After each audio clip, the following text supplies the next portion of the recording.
നമസ്കാരം. Live at 6 ആരംഭിക്കുന്നു. ആദ്യം നോക്കാം പ്രധാന തലക്കെട്ടു. പട്ടാളം വരിക, അതല്ലെങ്കിൽ നമ്മുടെ കേരളത്തിൽ നിന്ന് ഒരുപാട് ആളുകൾ പോവാൻ റെഡി ആയിട്ട് നിൽക്കുന്ന സന്നദ്ധരായിട്ടുള്ള വളണ്ടിയേഴ്സ് ഉണ്ട്.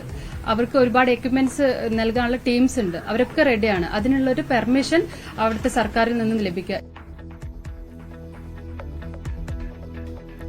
കർണാടകയിലെ ഷിരൂരിൽ മണ്ണിടിച്ചിലിൽ കാണാതായ അർജുനായുള്ള തെരച്ചിലിൽ വീഴ്ചയെന്ന് കുടുംബം. നിലവിലെ സംവിധാനത്തിൽ പ്രതീക്ഷ നഷ്ടപ്പെട്ടു. സൈന്യത്തെ ഇറക്കണമെന്ന ആവശ്യം. കേരളത്തിൽ നിന്നുള്ള സന്നദ്ധ പ്രവർത്തകരെ രക്ഷാദൌത്യത്തിൽ പങ്കെടുപ്പിക്കണമെന്നും കുടുംബം.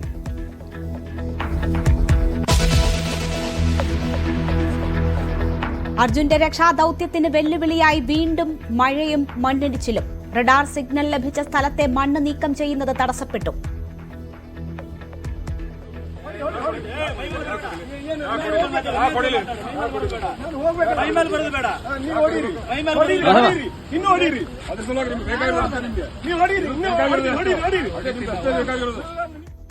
രക്ഷാപ്രവർത്തനത്തിന് ആളുകളെ കൊണ്ടുവന്ന ലോറി ഉടമയെ തടഞ്ഞ് പോലീസ്.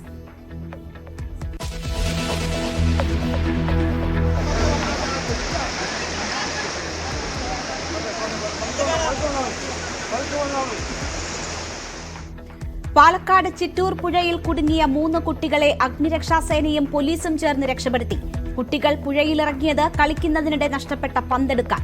കുട്ടികൾ കുടുങ്ങിയത് കഴിഞ്ഞ ദിവസം 4-അംഗ കുടുംബം അകപ്പെട്ട അതേ സ്ഥലത്ത്. നിപ വൈറസ് ജാഗ്രതയിൽ സംസ്ഥാനം. മലപ്പുറം പാണ്ടിക്കാട് സ്വദേശിയായ 14-കാരന് നിപ്പയെന്ന സംശയം. സ്ഥിരീകരണം പൂനെയിലെ ഫലം കൂടി വന്നാൽ മാത്രമെന്ന് ആരോഗ്യമന്ത്രി. കുട്ടിക്ക് ചെള്ളുപനി സ്ഥിരീകരിച്ചു. കോഴിക്കോട് പനി ബാധിച്ച് ചികിത്സയിലായിരുന്ന 10 വയസ്സുകാരി മരിച്ചു. വടകരയിൽ 23 വിദ്യാർത്ഥികൾക്ക് മഞ്ഞപ്പിത്തം. വിവാദങ്ങൾക്കിടെ നീറ്റ് UG പരീക്ഷാ മാർക്ക് ലിസ്റ്റ് പ്രസിദ്ധീകരിച്ചു. മാർക്ക് ലിസ്റ്റുകൾ NTA വെബ്സൈറ്റിൽ ലഭ്യം. നടപടി സുപ്രീംകോടതി ഉത്തരവ് അനുസരിച്ച്. കുവൈറ്റിൽ ഫ്ളാറ്റിലുണ്ടായ തീപിടുത്തത്തിൽ 4-അംഗ മലയാളി കുടുംബത്തിന് ദാരുണാന്ത്യം. മരിച്ചത് ആലപ്പുഴ നീരേറ്റുപുറം സ്വദേശി മാത്യൂസും കുടുംബവും. ദുരന്തം നാട്ടിൽ നിന്ന് തിരികെ എത്തി പിറ്റേ ദിവസം ഷോർട്ട് സർക്യൂട്ടെന്ന് പ്രാഥമിക നിഗമനം.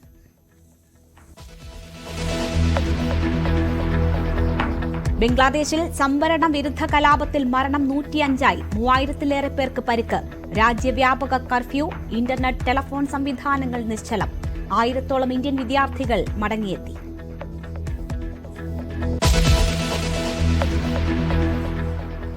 വാർത്തയിലേക്ക് വിശദമായി. നിപ വൈറസ് ബാധയെന്ന സംശയത്തിന്റെ അടിസ്ഥാനത്തിൽ മലപ്പുറത്ത് ആരോഗ്യമന്ത്രിയുടെ നേതൃത്വത്തിൽ അവലോകന യോഗം ചേർന്നു. പാണ്ടിക്കാട് സ്വദേശിയായ 14-കാരനാണ് കോഴിക്കോട് സ്വകാര്യ ആശുപത്രിയിൽ ഗുരുതരാവസ്ഥയിൽ ചികിത്സയിലുള്ളത്. സ്ഥിരീകരണം പൂനെയിലെ ഫലം കൂടി വന്നാൽ മാത്രമെന്ന് ആരോഗ്യമന്ത്രി അറിയിച്ചു. ഇന്ന് രാത്രിയോടെ പൂനെ വൈറോളജി ഇൻസ്റ്റിറ്റ്യൂട്ടിൽ നിന്നുള്ള പരിശോധനാ ഫലം ലഭ്യമാകും. മലപ്പുറം ജില്ലയിൽ ഒരു നിപ്പ കേസ് സംശയിക്കപ്പെട്ട സാഹചര്യത്തിലാണ് ഇന്ന് ഇവിടെ എത്തിയത്. ബഹുമാനപ്പെട്ട മിനിസ്റ്റർ ഓൺലൈനായിട്ടും ബഹുമാന്യരായിട്ടുള്ള MLA-മാർ ഞങ്ങൾ എല്ലാവരും ചേർന്ന് ഇന്നിവിടെ ഒരു മീറ്റിംഗ് ചേർന്നത്. അഡീഷണൽ ചീഫ് സെക്രട്ടറി ഹെൽത്ത്, അതോടൊപ്പം ജില്ലാ കളക്ടർ, മറ്റ് ഓഫീസേഴ്സ്, ജില്ലാ പോലീസ് മേധാവി, ആരോഗ്യവകുപ്പിലെ DHS-ഉം DME-യും DMO-യും മറ്റ് ഓഫീസേഴ്സ് എല്ലാവരും തന്നെ ഇതിൽ പങ്കെടുത്തിരുന്നു. കോഴിക്കോട് മെഡിക്കൽ കോളേജിലെയും മഞ്ചേരി മെഡിക്കൽ കോളേജിലെയും പ്രിൻസിപ്പൽമാരും സൂപ്രണ്ടുമാരും ഒക്കെ ഉള്ളവരും ഇതിൽ പങ്കെടുത്തിരുന്നു. ഇന്നലെ രാത്രി, ഇന്ന് പുലർച്ചെയോടെയാണ് മലപ്പുറത്ത് മഞ്ചേരി നിയോജക മണ്ഡലത്തിലുള്ള പാണ്ടിക്കാട് പഞ്ചായത്തിലുള്ള ഒരു കുട്ടിക്ക് നിപ്പ സംശയിക്കപ്പെടുന്നതായിട്ട് കോഴിക്കോട് ആശുപത്രിയിലെ സ്വകാര്യ ആശുപത്രിയിലെ ഡോക്ടർ വിളിച്ചു പറഞ്ഞത്. അപ്പോൾ അതിന്റെ അടിസ്ഥാനത്തിൽ നിപ്പ സസ്പെക്ട് ചെയ്യുന്ന സാഹചര്യത്തിൽ സ്വീകരിക്കേണ്ട എല്ലാ പ്രോട്ടോക്കോളും രാവിലെ തന്നെ അതിനനുസരിച്ചിട്ടുള്ള നടപടികൾ സ്വീകരിച്ചിരുന്നു. നമുക്ക് ഗവൺമെന്റ് ഉത്തരവ് പ്രകാരം തന്നെയുള്ള കമ്മിറ്റികൾ രൂപീകരിച്ചു. ആ കമ്മിറ്റികൾ കോണ്ടാക്ട് ട്രേസിംഗ്, സർവൈലൻസ്, മറ്റ് ട്രാൻസ്പോർട്ടേഷൻ, ഫെസിലിറ്റി മാനേജ്മെന്റ്, ലോജിസ്റ്റിക്സ് അങ്ങനെയുള്ള എല്ലാ കമ്മിറ്റികളും രൂപീകരിച്ചു. ആ കമ്മിറ്റികളുടെ ടീം ലീഡേഴ്സിനെയും രൂപീകരിച്ചിട്ടുണ്ട്. അപ്പോൾ ഇതിൽ നമുക്ക്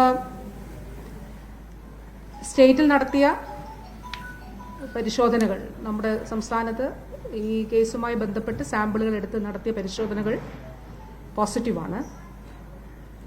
പക്ഷേ ഇതിൻ്റെ കൺഫർമേറ്ററി ടെസ്റ്റ് അല്ലെങ്കിൽ ഇത് നിപ്പയാണെന്ന് സർട്ടിഫൈ ചെയ്യേണ്ടത് അതൊരു BSL ലെവൽ 4 ലാബ്, അതായത് NIV പൂനെയാണ് അത് ചെയ്യേണ്ടത് മാനദണ്ഡ പ്രകാരം. കേന്ദ്രത്തിന്റെ കൊച്ചിയിലെ ലാബിൽ നടത്തിയ പരിശോധനയിൽ കുട്ടിക്ക് ചെള്ളുപനി സ്ഥിരീകരിച്ചിട്ടുണ്ട്. ആരോഗ്യവകുപ്പ് ഡയറക്ടറും മെഡിക്കൽ വിദ്യാഭ്യാസ ഡയറക്ടറും മലപ്പുറത്തെ പ്രവർത്തനങ്ങൾ ഏകോപിപ്പിക്കും.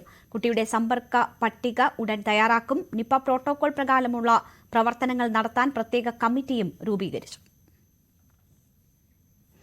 മുൻകരുതൽ നടപടികൾ ആരംഭിച്ചതായി മലപ്പുറം ജില്ലാ കളക്ടറും അറിയിച്ചു. വിവരങ്ങളുമായി CV അനുമോദ് ചേരുകയാണ്. അനുമോദ്, സ്ഥിരീകരണം പൂനെ വൈറോളജി ഇൻസ്റ്റിറ്റ്യൂട്ടിലെ ഫലം കൂടി വന്നാൽ മാത്രമേ ഉണ്ടാവുകയുള്ളൂ ഔദ്യോഗിക സ്ഥിരീകരണം. ഇപ്പോഴത്തെ സാഹചര്യം എന്താണ്? അവലോകന യോഗത്തിലുണ്ടായിട്ടുള്ള തീരുമാനങ്ങൾ എന്തൊക്കെയാണ്? നിപ എന്ന സംശയം നിലനിൽക്കുന്നത് കൊണ്ട് തന്നെ എന്തൊക്കെ ജാഗ്രതാ നിർദ്ദേശങ്ങളാണ് ഉള്ളത്?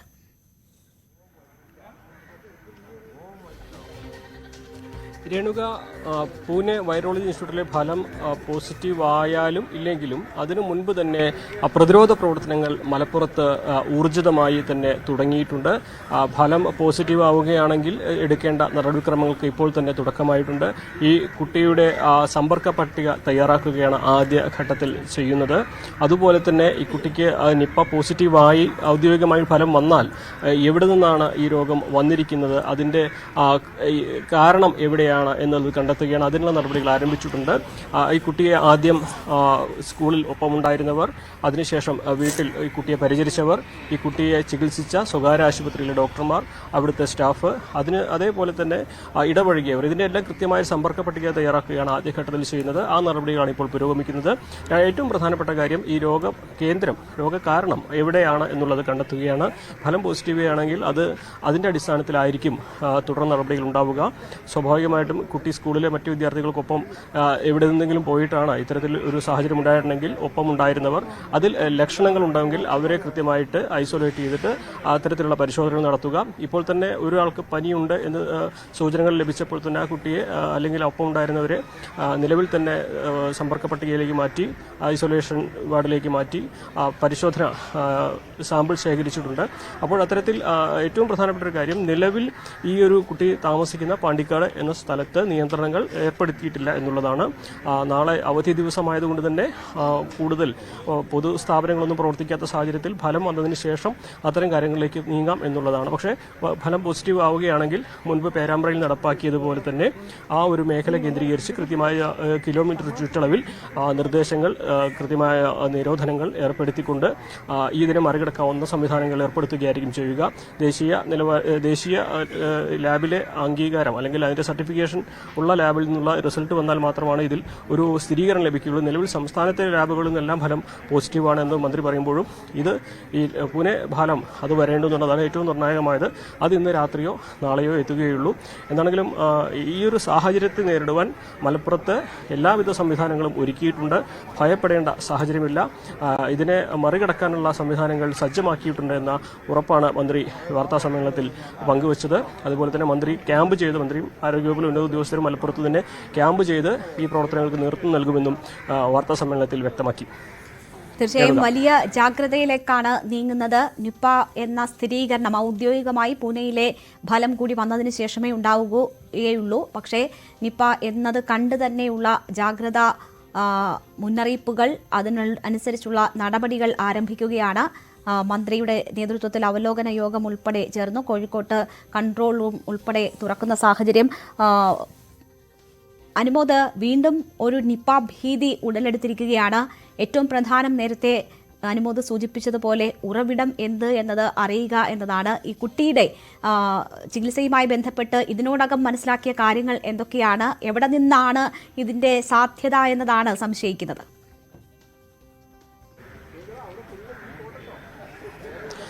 രേണുക, ഈ ഒരു കാര്യത്തിൽ ചില സ്ഥിരീകരണങ്ങൾ ലഭ്യമാകേണ്ടതുണ്ട് എന്നാണ് മന്ത്രി വ്യക്തമാക്കിയത്. പക്ഷെ നമുക്ക് മനസ്സിലാക്കാൻ കഴിഞ്ഞത് ഈ കുട്ടി വിദ്യാർത്ഥികളുമായും സുഹൃത്തുക്കളുമായിട്ട് ചില ഇടങ്ങളിൽ യാത്ര പോയിട്ടുണ്ട്. അത് അവിടെ നിന്നും വയനാടാണെന്ന് പറയുന്നുണ്ട്, അതേപോലെ തന്നെ സ്കൂളിലെ പരിസര പ്രദേശങ്ങളാണെന്ന് പറയുന്നുണ്ട്.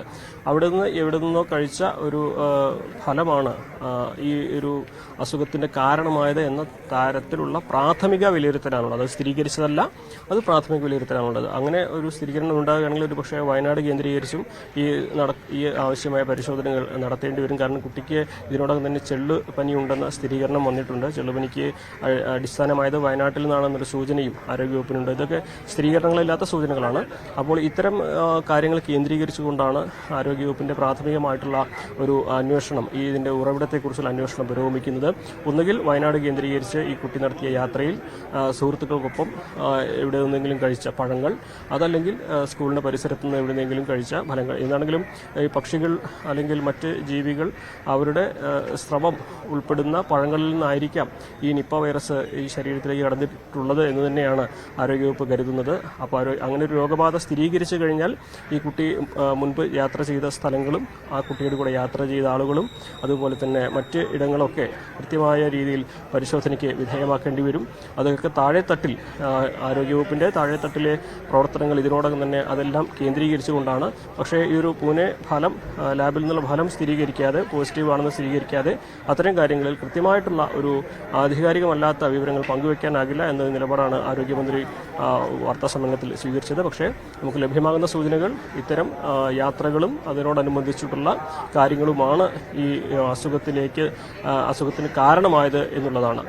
തീർച്ചയായും നിപ്പ എന്ന് പറയുമ്പോൾ നമുക്കറിയാം, നമുക്ക് ഇതിനു മുൻപ് അതിൻ്റെ അനുഭവങ്ങളുണ്ട്, അതിനെ നേരിട്ട മാതൃകകളുണ്ട്, അതിനെ നേരിട്ട് വിജയിച്ച അവസരങ്ങളുമുണ്ട്. ഈ കുട്ടിയുടെ ആരോഗ്യനില സംബന്ധിച്ച് നമുക്കിപ്പോൾ ലഭ്യമാകുന്ന വിവരം എന്താണ്? കുട്ടിയെ മെഡിക്കൽ കോളേജ് ആശുപത്രിയിലേക്ക് മാറ്റും എന്ന വിവരം വരുന്നുണ്ട്. എങ്ങനെയാണ് ഇനിയുള്ള ചികിത്സ, അതിനുള്ള ക്രമീകരണങ്ങൾ, ഇടപെടലുകൾ?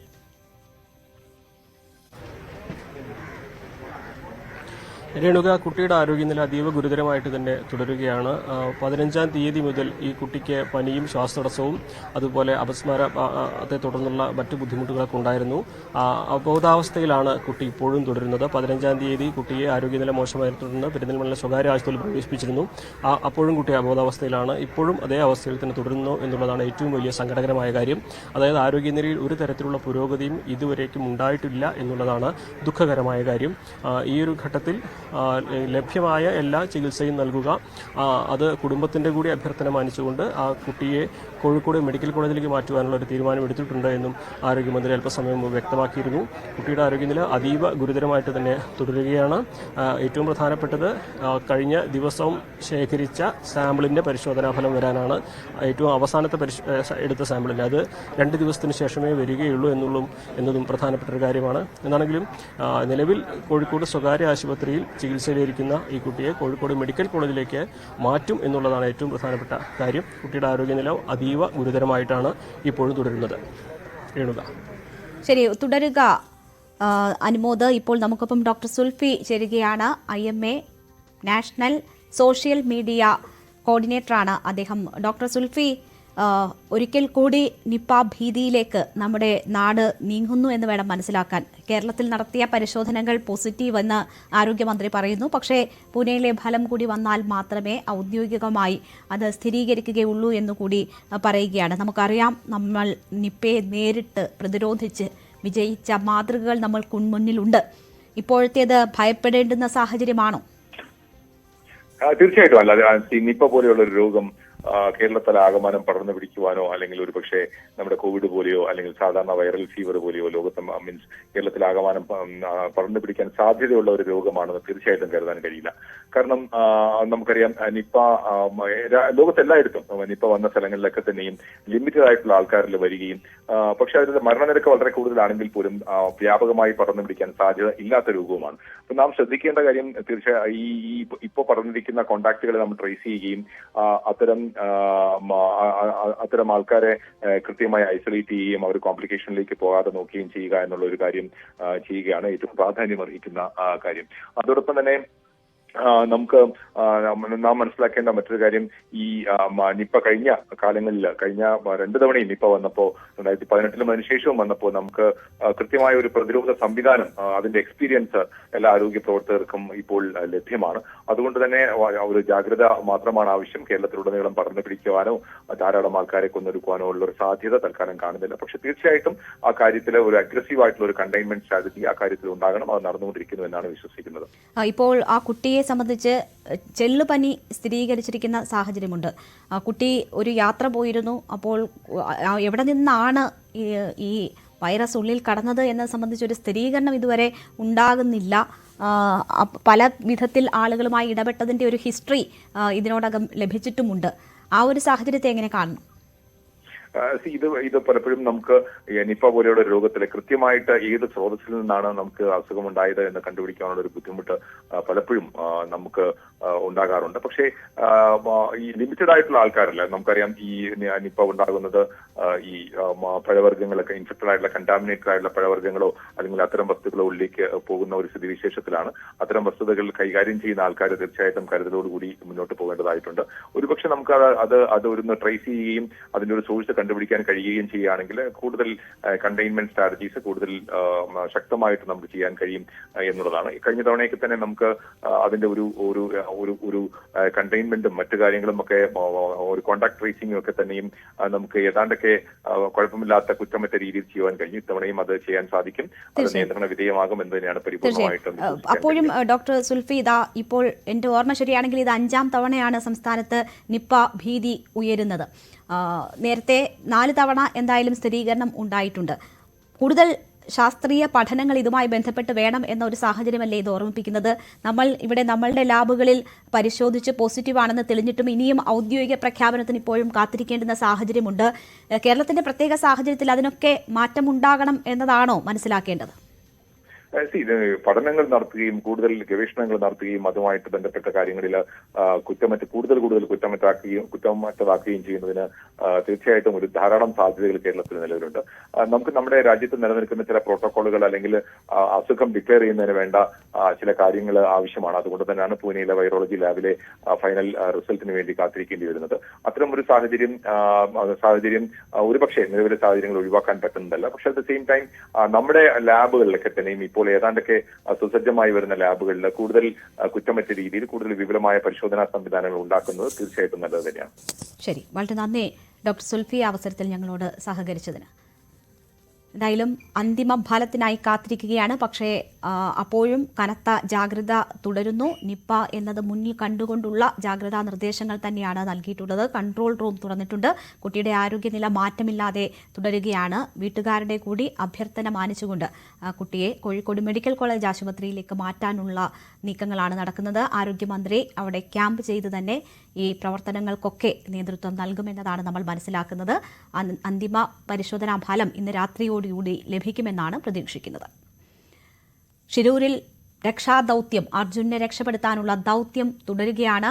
മണ്ണിടിച്ചിലിൽ കാണാതായ അർജുനായുള്ള തെരച്ചിൽ 5ാം ദിവസമാണ് തുടരുന്നത്. വീണ്ടും മഴ വന്നതോടെ തെരച്ചിൽ ഇപ്പോൾ മന്ദഗതിയിലാണ്. പ്രദേശത്ത് നേരിയ മണ്ണിടിച്ചിലും ഉണ്ടായിട്ടുണ്ട്.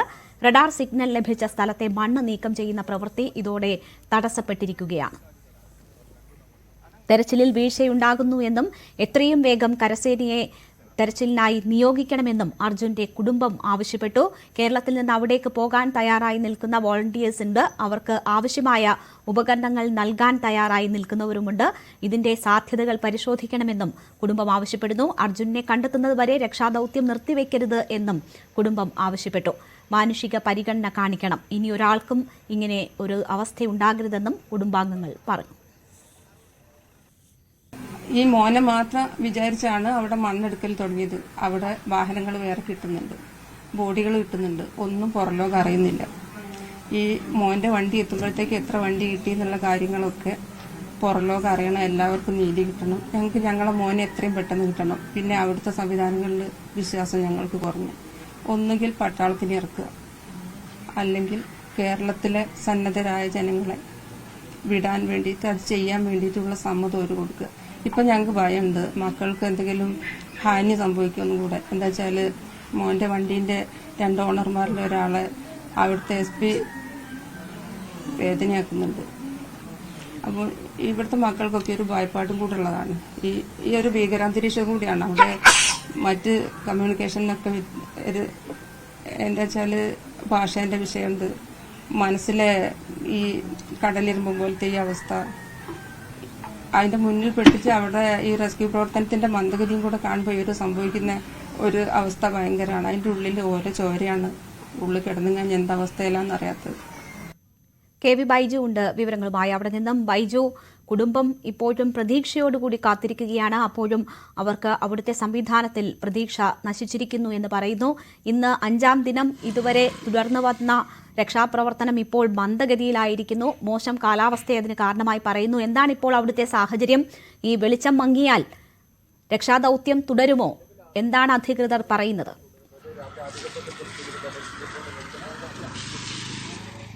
രേണുക, ഇവിടെ ആശങ്കയുടെ മണിക്കൂറുകൾ തന്നെയാണ് കടന്നു പോകുന്നത്. കാരണം കഴിഞ്ഞ ഏതാനും അരമണിക്കൂറിലധികമായി ശക്തമായ മഴയാണ് ഈ പ്രദേശത്ത്. ഇപ്പോഴാണ് മഴ അല്പം ഒന്ന് തോർന്നത്. ഏതായാലും എനിക്ക് പിറകിൽ കാണാം ഒരു കുന്ന്, ഇത്തരത്തിൽ ചെറിയ വെള്ളച്ചാട്ടങ്ങളൊക്കെ രൂപപ്പെടുന്ന രീതിയിൽ. ഇത് നമ്മൾ നേരത്തെ നിന്നിരുന്ന ഒരു പ്രദേശമാണ്. ഈ പ്രദേശത്തും വലിയ തോതിലുള്ള മണ്ണിടിച്ചിൽ ഭീഷണിയുണ്ട്. ഇതിന് തൊട്ട് സമീപത്താണ് ഈ വലിയ ദുരന്തമുണ്ടായത്.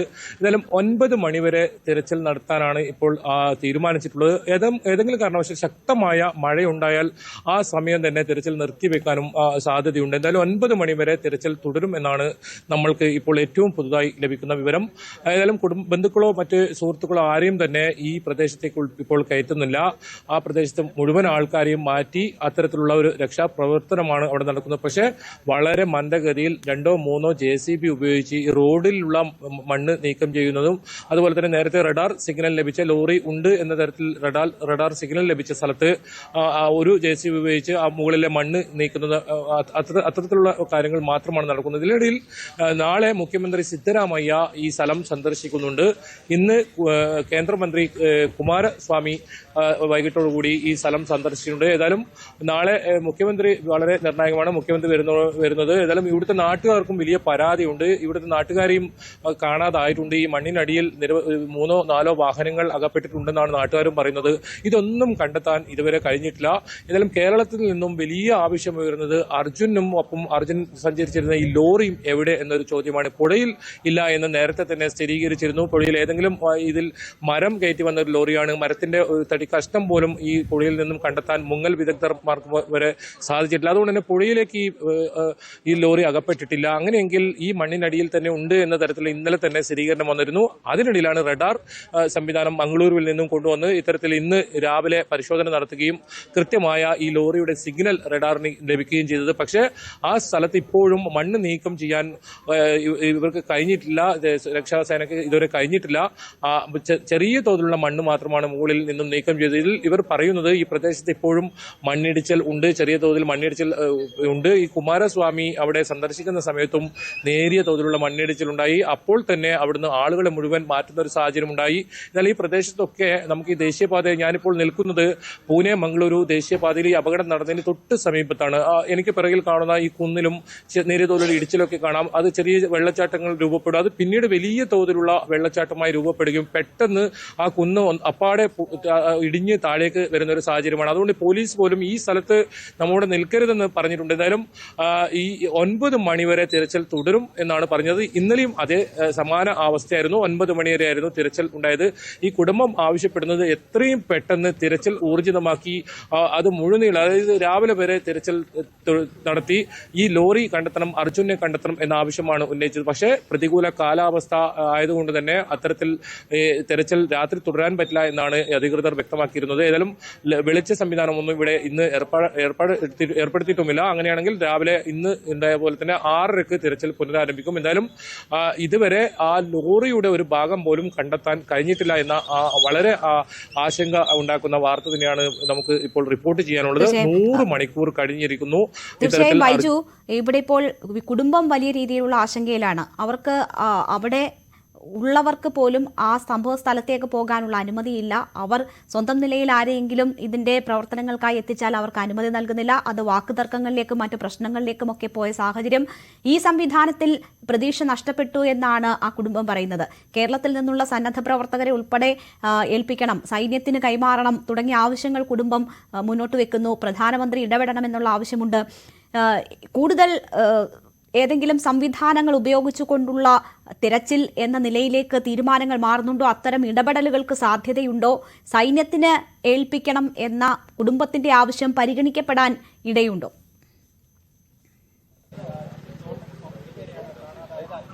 നിലവിൽ അത്തരം സൂചനകളൊന്നും തന്നെ നമ്മൾക്ക് ലഭിക്കുന്നില്ല. നമ്മൾ ജില്ലാ കലക്ടർ അതുപോലെ തന്നെ പോലീസ് മേധാവി, ജില്ലാ പോലീസ് മേധാവി എന്നിവരുമായി നമ്മൾ ബന്ധപ്പെട്ടിരുന്നു. അത്തരത്തിൽ ഏതെങ്കിലും തരത്തിൽ ഈ മറ്റ് സംവിധാനങ്ങൾ ഉപയോഗിക്കുന്നതോ അല്ലെങ്കിൽ സൈന്യത്തെ കൊണ്ട് ഇത്തരത്തിൽ തെരച്ചിൽ നടത്തുന്നതോ സംബന്ധിച്ച് യാതൊരു വിവരവും നമുക്കില്ല. ഇതിൽ ഏറ്റവും ഈ കുടുംബം പ്രതീക്ഷിക്കുന്നത് നാളെ ഈ സിദ്ധരാമയ്യയുടെ ഈ സന്ദർശനമാണ്. ആ വേളയിൽ അപ്പോഴേക്കും ഇത് കണ്ടെത്താനായില്ലെങ്കിൽ സിദ്ധരാമയ്യ ഏതെങ്കിലും തരത്തിലുള്ള ഈ പ്രഖ്യാപനം നടത്തുമോ, സൈന്യത്തെ ഉൾപ്പെടെ ഈ തെരച്ചിലിന് നിയോഗിക്കുന്ന തരത്തിലുള്ള സംവിധാനങ്ങൾ നിയോഗിക്കുമോ? അപ്പോഴും ആശങ്കയുണ്ടാക്കുന്ന മറ്റൊരു കാര്യം, പിന്നെയും മണിക്കൂറുകളാണ് കഴിയുന്നത്. മണ്ണിനടിയിൽ ഇത്തരത്തിൽ അർജുൻ കഴിയാൻ 5 ദിവസം പിന്നിടുന്ന ഒരു സാഹചര്യം ഉണ്ടാകുന്നു. അപ്പോഴും ആ ആശങ്ക നിലനിൽക്കുന്നുണ്ട്.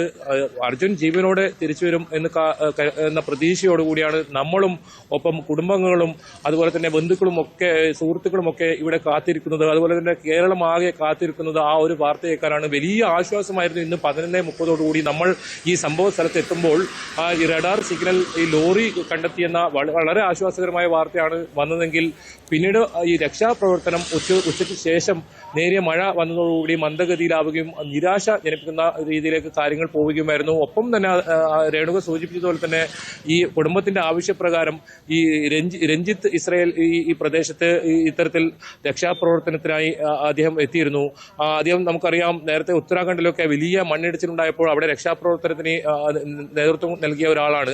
കുടുംബത്തിന്റെ നിർദ്ദേശപ്രകാരമാണ് അയാൾ ഇവിടെ എത്തിയത്. പക്ഷേ ഈ കർണാടക പോലീസ് അദ്ദേഹത്തെ ഈ രക്ഷാപ്രവർത്തനം ഏതെങ്കിലും തരത്തിൽ സഹകരിക്കാൻ തയ്യാറായില്ല എന്ന് മാത്രമല്ല, അവിടെ നിന്നും ഇറക്കി വിടുന്ന ഒരു സാഹചര്യമാണ് ഉണ്ടായത്.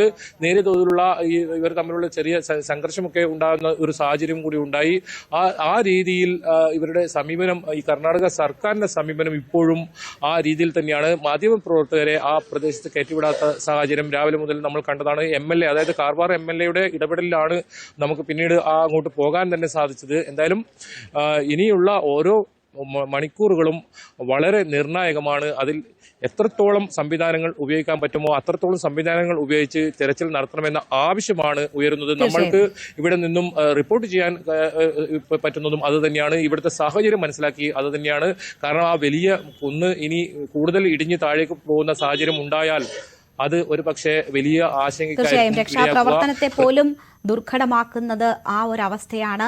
മോശം കാലാവസ്ഥ, വീണ്ടും മണ്ണിടിച്ചിലുണ്ടാകുമോ എന്ന ഭയമൊക്കെ നിലനിൽക്കുകയാണ്. അപ്പോഴും രക്ഷാദൌത്യം ഇപ്പോൾ തുടരുന്നുണ്ട്. 9 മണിവരെ തുടരാനുള്ള തീരുമാനമാണ് ഉള്ളത് എന്നതാണ് KV ബൈജു അവിടെ നിന്ന് നൽകുന്ന വിവരം. ബൈജു, കൂടുതൽ വിവരങ്ങൾക്ക് വീണ്ടും ബന്ധപ്പെടാം ഒരിടവേളയിലേക്ക്.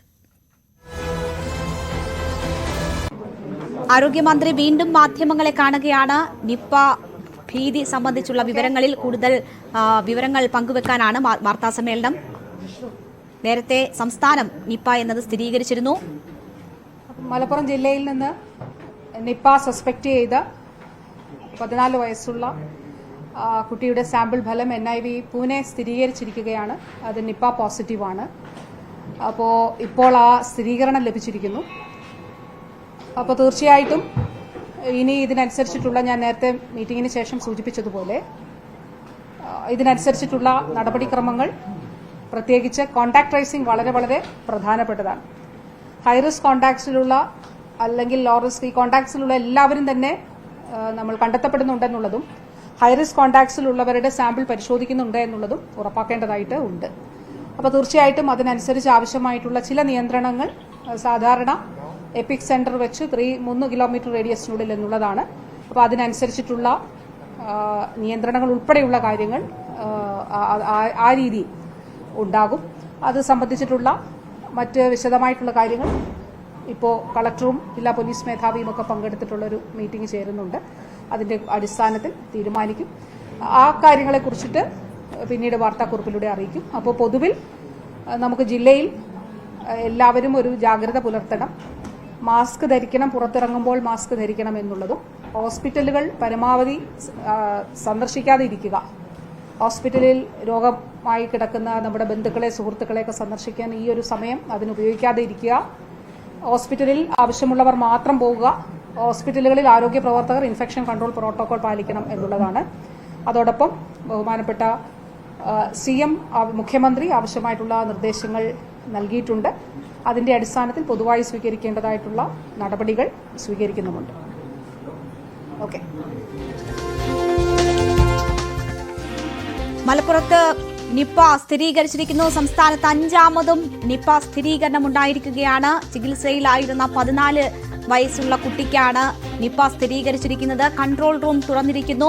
നേരത്തെ സംസ്ഥാനത്ത് നടത്തിയ പരിശോധനകളിലും നിപ്പ സ്ഥിരീകരിച്ചിരുന്നു. പക്ഷേ പൂനെ വൈറോളജി ഇൻസ്റ്റിറ്റ്യൂട്ടിൽ നിന്നുള്ള ഔദ്യോഗിക ഫലം വരാൻ കാത്തിരിക്കുകയായിരുന്നു. ഇപ്പോൾ പൂനെ പരിശോധനയിലും നിപ്പ സ്ഥിരീകരിച്ചിരിക്കുകയാണ്. ഇപ്പോൾ ഇവിടെ ചേരുന്നത് അതിപ്പോ തന്നെ ഒരു അരമണിക്കൂറിനുള്ളിൽ ആ കാര്യങ്ങൾ കൂടി ഇന്നത്തെ അത് നാളെ ആകുമ്പോൾ കൂടുതൽ വിപുലപ്പെടാൻ സാധ്യതയുണ്ട്. അപ്പോൾ ഇന്ന് കിട്ടുന്ന കോണ്ടാക്ട്സിലുള്ള ആളുകളെ കൂടി കണ്ടെത്തി അല്ലെങ്കിൽ ബന്ധുക്കളുമായിട്ടും സുഹൃത്തുക്കളുമായിട്ടൊക്കെ ആശയവിനിമയം നടത്തിയിട്ട് കിട്ടിയിട്ടുള്ള വിവരങ്ങളുടെ അടിസ്ഥാനത്തിലാണ് ഇപ്പോൾ നമ്മുടെ കയ്യിൽ ഡേറ്റയുള്ളത്. അതിൻ്റെ കൂടി ഉൾപ്പെടെയായിരിക്കാം ഒരു അരമണിക്കൂറിനുള്ളിൽ നമുക്ക് വാർത്താക്കുറിപ്പ് കൂടി നൽകാം. ഓക്കെ. ഉണ്ട്. കോണ്ടാക്ട്സിലുള്ളവർ വരും. പൊതുവിൽ ജാഗ്രത പുലർത്തണം എന്നുള്ളത് തന്നെയാണ്. അതെ, അത് കൺഫേം ചെയ്തിട്ടില്ല. നമ്മളതൊരു കൺഫേം ചെയ്തതിന് ശേഷം അടുത്ത ബന്ധുക്കളോട് സംസാരിച്ചപ്പോൾ ഇല്ല എന്നുള്ളതാണ് പറഞ്ഞത്. പക്ഷേ ആ ഒരു ദിവസം നോക്കി എന്നാണ് ഇൻഫെക്റ്റഡ് ആകാൻ സാധ്യതയുള്ളത് എന്നുള്ളത് നോക്കി നമുക്ക് പനി ലക്ഷണങ്ങൾ, രോഗലക്ഷണങ്ങൾ വന്നതിന് ഇത്ര ദിവസം മുൻപ് എന്നുള്ളത് കണക്കാക്കിക്കൊണ്ട് നോക്കി ആ ഒരു കാലപരിധിക്കുള്ളിൽ എവിടെ യാത്ര പോയിട്ടു. അപ്പോൾ ഒരു 3 മാസം മുൻപ് യാത്ര പോയിട്ടുണ്ടെന്ന് പറയുന്നുണ്ട്. പക്ഷെ അത് ഇതിന്റെ ഭാഗമായിട്ട് കണക്കാക്കാൻ പറ്റില്ല. ശരി. മലപ്പുറത്ത് 14 വയസ്സുള്ള കുട്ടിക്ക് നിപ്പ സ്ഥിരീകരിച്ചിരിക്കുകയാണ്. പൂനെ വൈറോളജി ഇൻസ്റ്റിറ്റ്യൂട്ടിലുള്ള പരിശോധനയിലും നിപ്പ എന്ന് സ്ഥിരീകരിക്കുന്നു. അതുകൊണ്ടാണ് ഔദ്യോഗികമായ സ്ഥിരീകരണം ഇപ്പോൾ പുറത്തുവരുന്നത്. നേരത്തെ സംസ്ഥാനത്ത് നടത്തിയ പരിശോധനയിൽ നിപ്പ എന്ന് സ്ഥിരീകരിച്ചിരുന്നു. കൂടുതൽ വിവരങ്ങൾ ഉൾപ്പെടുത്തിക്കൊണ്ടുള്ള വാർത്താക്കുറിപ്പ് ഉടൻ ഇറക്കും എന്നതാണ് ആരോഗ്യമന്ത്രി സൂചിപ്പിക്കുന്നത്. കൺട്രോൾ റൂം തുറന്നിട്ടുണ്ട്. കുട്ടിയെ കോഴിക്കോട് മെഡിക്കൽ കോളേജ് ആശുപത്രിയിലേക്ക് മാറ്റും എന്നതാണ് നമുക്ക് ലഭിക്കുന്ന വിവരം. കുട്ടി 3 മാസം മുൻപാണ് യാത്ര പോയിരുന്നത്. അതുകൊണ്ട് തന്നെ ആ യാത്രയിലായിരിക്കില്ല ഈ വൈറസ് കുട്ടിയുടെ ദേഹത്തിൽ എത്തിയത് എന്നതാണ് ആരോഗ്യമന്ത്രി സൂചിപ്പിക്കുന്നത്. ഇനി പനി എപ്പോൾ സ്ഥിരീകരിക്കുന്നു, രോഗലക്ഷണങ്ങൾ എപ്പോൾ കണ്ടു എന്നത് വെച്ചുള്ള കാര്യങ്ങൾ മനസ്സിലാക്കിയായിരിക്കും എവിടെ നിന്നാണ് കുട്ടിയിലേക്ക് വൈറസ് എത്തിയത് എന്ന കാര്യത്തിലൊക്കെ സ്ഥിരീകരണം ഉണ്ടാവുക. കൂടുതൽ സ്ഥിരീകരണം അക്കാര്യത്തിൽ ആവശ്യമുണ്ട്. പക്ഷേ യാത്രയ്ക്കിടയിലല്ല എന്ന കാര്യം മന്ത്രി പറയുകയാണ്. പക്ഷേ എവിടെ നിന്ന് കുട്ടിയിൽ വൈറസ് എത്തി എന്നതിൻ്റെ അതിൻ്റെ സ്രോതസ് എവിടെ എന്നുള്ളത് കണ്ടെത്തേണ്ടതുണ്ട്. കനത്ത ജാഗ്രതാ നിർദ്ദേശമാണ്. 5ാമതും സംസ്ഥാനത്ത് നിപ്പ സ്ഥിരീകരിക്കുന്ന സാഹചര്യമാണ് ഉണ്ടായിരിക്കുന്നത്. 14 വയസ്സുള്ള കുട്ടിക്കാണ് നിപ്പ സ്ഥിരീകരിച്ചിരിക്കുന്നത്. കുട്ടി ഇപ്പോൾ അതീവ ഗുരുതര അവസ്ഥയിൽ ചികിത്സയിലാണ്. കുട്ടിയുടെ ആരോഗ്യനിലയിൽ മാറ്റമില്ല എന്നതാണ് നമുക്ക് ഏറ്റവും ഒടുവിൽ ലഭിക്കുന്ന വിവരം. CB അനുമോദ് അവിടെ നിന്നും വിവരങ്ങളുമായി ചേരുകയാണ്. അനുമോദ്, ഔദ്യോഗിക സ്ഥിരീകരണം വന്നിരിക്കുന്നു. പൂനെ പരിശോധനയിലും നിപ്പ എന്ന് സ്ഥിരീകരിക്കുന്നു. എന്തൊക്കെയാണ് അടുത്ത നീക്കങ്ങൾ? ആരോഗ്യമന്ത്രി പറഞ്ഞ കാര്യങ്ങൾ, കുട്ടിയെ കോഴിക്കോട്ടേക്ക് മാറ്റാൻ തന്നെയാണോ തീരുമാനം?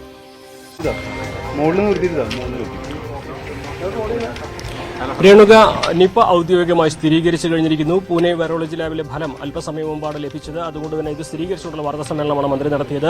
ആശങ്കപ്പെട്ട പോലെ തന്നെ മലപ്പുറത്ത് നിപ്പ സ്ഥിരീകരണം ഉണ്ടായിരിക്കുന്നു. ഇനി തുടർ നടപടികൾ എന്താണ് എന്നുള്ള കാര്യത്തിലാണ് ആലോചന യോഗം ചേരുന്നത്. പ്രധാനമായിട്ടും കുട്ടിക്ക് രോഗം എവിടെ നിന്ന് വന്നു എന്നുള്ള കാര്യമാണ് ആദ്യം അന്വേഷിക്കുക. നേരത്തെ ആ യാത്രയിൽ ഉണ്ടായതല്ല എന്ന സൂചനകളാണ് മന്ത്രി നൽകിയിട്ടുള്ളത്. പക്ഷേ അതിൽ കൂടുതലായിട്ട് ആരോഗ്യവകുപ്പിന്റെ ഭാഗത്തു നിന്നും ഒരു അന്വേഷണവും അല്ലെങ്കിൽ അതിന്റെ വിവരങ്ങൾ ലഭിക്കേണ്ടതുണ്ട്. രണ്ടാമതായിട്ട് കുട്ടിയുമായി ബന്ധപ്പെട്ട് ബന്ധപ്പെട്ട ആളുകളുടെ സമ്പർക്ക പട്ടിക തയ്യാറാക്കുക എന്നുള്ളതാണ്. ആ കുട്ടിയുടെ കൂടെ സ്കൂളിൽ ഉണ്ടായിരുന്നവർ, അതുപോലെ തന്നെ കുട്ടിയെ പരിചരിച്ചവർ, വീട്ടിലുള്ളവർ, ആശുപത്രിയിലുള്ളവർ, മറ്റ് സ്റ്റാഫ്, അത്തരത്തിൽ ഈ കുട്ടിയുമായി ഏറ്റവും അടുത്തിടപഴകിയ ആളുകളുടെ സമ്പർക്ക പട്ടിക ഇതിനോടകം തയ്യാറാക്കിയിട്ടുണ്ട്. അവരെല്ലാം നിരീക്ഷണത്തിലാണ്. ഇനി അവരുടെ സാമ്പിളുകൾ പരിശോധിക്കേണ്ട സാഹചര്യമുണ്ട്. അതുപോലെ തന്നെ ഏറ്റവും പ്രധാനപ്പെട്ട കാര്യം, ഈ ഒരു രോഗം സ്ഥിരീകരിച്ച ഈ പാണ്ടിക്കാട് ഈ രോഗം സ്ഥിരീകരിച്ചതിന് 3 കിലോമീറ്റർ ചുറ്റളവിൽ കടുത്ത നിയന്ത്രണങ്ങൾ ഏർപ്പെടുത്തുമെന്നാണ് ഇപ്പോൾ ഏറ്റവും അവസാനമായിട്ട് ലഭ്യമാവുന്ന കടുത്ത നിയന്ത്രണങ്ങളിലേക്ക് പോകുന്നു. അനുമോദ്, ഇതിൽ ആരോഗ്യമന്ത്രി സൂചിപ്പിച്ചു മാസ്ക് ധരിക്കണം എന്നുള്ള കാര്യം സൂചിപ്പിച്ചു. ഇൻഫെക്ഷൻ കൺട്രോൾ പ്രോട്ടോകോൾ അത് ഹോസ്പിറ്റലുകളിൽ പാലിക്കണം എന്ന കാര്യം പറയുന്നു. ഇതൊക്കെ ഏതൊക്കെ സ്ഥലത്ത് എത്ര കിലോമീറ്ററിനുള്ളിലാണ് ഈ നിർദ്ദേശം?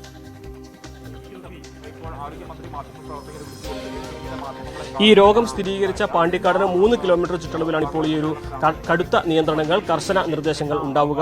അതായത് ഈ രോഗം ഉണ്ടായതിന്, രോഗം സ്ഥിരീകരിച്ച ഈ കുട്ടി താമസിക്കുന്ന ഇടത്തിന് 3 കിലോമീറ്റർ ചുറ്റളവ്, അതായത് പാണ്ടിക്കാട് ചെമ്പ്രശ്ശേരി മേഖലയിൽ 3 കിലോമീറ്റർ ചുറ്റളവ്, അതിന്റെ അതിർത്തികളും മറ്റ് കാര്യങ്ങളുമൊക്കെ ഇപ്പോൾ SP-യും കളക്ടറും മറ്റു ഉന്നതാധികാരികളും ചേർന്ന് നടത്തുന്ന യോഗത്തിന് ശേഷമായിരിക്കും നിശ്ചയിക്കുക. അതായത് കോവിഡ് കാലത്ത് നമ്മൾ ഇവിടെ നടപ്പാക്കിയിരുന്നത് പോലെ കർശനമായിട്ടുള്ള മാനദണ്ഡങ്ങളിലൂടെ, ഈ ഒരു പ്രതിരോധ മാർഗങ്ങളിലൂടെയാണ് ഇനി ഈ രോഗത്തെ നേരിടാൻ പോകുന്നത്.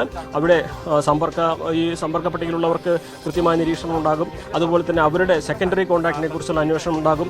അതുപോലെ തന്നെ ഈ രോഗം സ്ഥിരീകരിച്ച മേഖലയിൽ അവിടെ യാത്രയ്ക്ക് നിയന്ത്രണം ഉണ്ടാകും.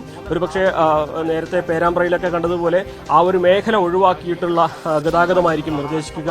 അത്തരത്തിൽ വലിയ നിർദ്ദേശങ്ങൾ, അല്ലെങ്കിൽ മുൻപ് നമ്മൾ പലയിടത്തും ഈ രോഗം സ്ഥിരീകരിച്ച സമയത്ത് നടപ്പാക്കിയ നിയന്ത്രണങ്ങൾ, അതാകും ഇവിടെയും ഇനി നടപ്പാക്കാൻ പോകുന്നത്. എന്താണെങ്കിലും വലിയ ഞെട്ടിപ്പിക്കുന്ന, അല്ലെങ്കിൽ മലപ്പുറത്തെ സംബന്ധിച്ച് ഈ ഒരു സ്ഥിരീകരണം വലിയ ഞെട്ടലുണ്ടാക്കുന്നതാണ്. കാരണം മലപ്പുറത്ത് ആദ്യമായിട്ടാണ് ഇത്രയും ഒരു രോഗം സ്ഥിരീകരണം ഉണ്ടാകുന്നത്. മുമ്പ് കോഴിക്കോടും മറ്റു ജില്ലകളിലൊക്കെ നിപ്പ സ്ഥിരീകരിച്ചപ്പോഴും മലപ്പുറത്ത് ഉള്ളവർ അതിൽ പെടുമ്പോഴും മലപ്പുറം കേന്ദ്രീകരിച്ച് നിപ്പ ഇതുവരെ ആർക്കും ഉണ്ടായിട്ടില്ല. അതുകൊണ്ട് തന്നെ ഇതിന്റെ ഇൻഡെക്സ്, ഈ കുട്ടി ആദ്യത്തെ രോഗിയാണോ അതോ ഈ കുട്ടിക്ക് മറ്റെവിടെ നിന്നെങ്കിലും ആണോ ഈ നിപ്പ വൈറസ് വന്നത്, മറ്റേതെങ്കിലും വ്യക്തികളിൽ നിന്നാണോ നിപ്പ വൈറസ് വന്നത് എന്ന്. അനുമോദ്, പാണ്ടിക്കാട് സ്വദേശിയാണ് ഈ കുട്ടി. ആദ്യ ചികിത്സ അവിടങ്ങളിലായിരുന്നു. അതിനുശേഷം ഞാൻ മനസ്സിലാക്കുന്നത് കുട്ടി ഇപ്പോൾ കോഴിക്കോട് ചികിത്സയിലുണ്ട് എന്നതാണ്. അവിടെ നിന്ന് ഇനി കുട്ടിയെ മെഡിക്കൽ കോളേജ് ആശുപത്രിയിലേക്ക് മാറ്റാനുള്ള നീക്കം കൂടിയാണ് നടക്കുന്നത്. അപ്പോൾ ആദ്യം പനിയുടെ ലക്ഷണങ്ങൾ കണ്ടപ്പോൾ മുതൽ കുട്ടി പോയിട്ടുള്ള ആശുപത്രികൾ,